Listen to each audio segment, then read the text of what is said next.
Hi everyone, today I'm going to be making cranberry orange scones, one of my favorite pastries, and I'm going to show you some of the tricks that I've learned so that they come out perfect every time. So let's get started.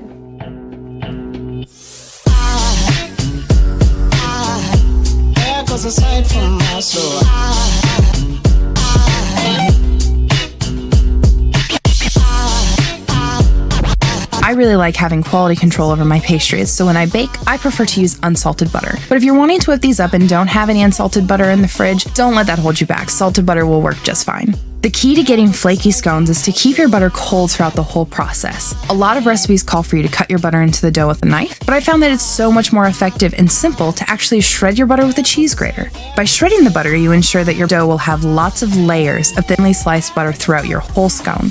I like to spread the shredded butter on a plate rather than putting it in, say, a small bowl where it could potentially get cold altogether on one large clump. Keep your butter cold by putting it back in the fridge or the freezer while you get the rest of your dough made. I'm also going to be adding cranberries to these scones, so I'm going to chill half a cup of cranberries for a few minutes with the butter. Starting with your dry ingredients, mix together 2 cups all-purpose flour, half a teaspoon of sea salt, and 2½ teaspoons of baking powder to give your scones that beautiful rise. Once these are mixed together, add in the zest of an orange. You could also use a lemon, or if you want to get fancy, you could even try using a blood orange or a grapefruit. Whatever sounds good to you. In a separate bowl, mix together your wet ingredients. Half a cup heavy whipping cream, 1 egg, and half a cup of sugar. A lot of people like to skip this step and just mix everything together from the beginning, and when I say a lot of people, I really mean myself for some 20 years.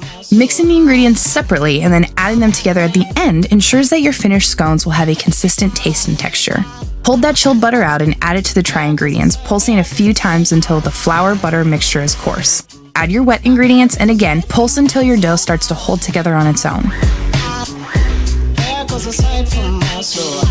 Grab those cranberries out of the fridge and pulse a few times or gently fold them in with a spatula. We really want to make sure that we are not overworking our dough here. That would cause our scones to turn out flat and dense. So no turning on your mixer and walking away. Personally, I pulse about 5 to 7 times and that usually does the trick. While your oven preheats to 400 degrees, gently gather your dough on a floured surface and quickly shape it. You want it to be about 1 inch in thickness because any higher your scones will likely rise and then collapse in the oven. Slice and transfer to a baking sheet with parchment paper and throw those scones back in the fridge where they can stay cool for another 15 to 20 minutes.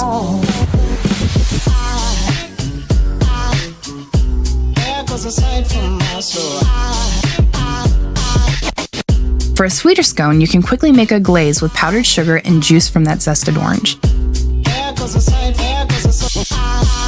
Bake for 22 to 25 minutes until the tops are firm and the bottoms are golden. Start some fresh coffee, and once your scones have cooled, top with your glaze or even just some melted butter.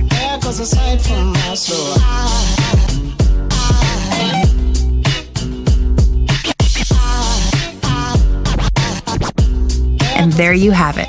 Perfect, flaky, melt-in-your-mouth scones.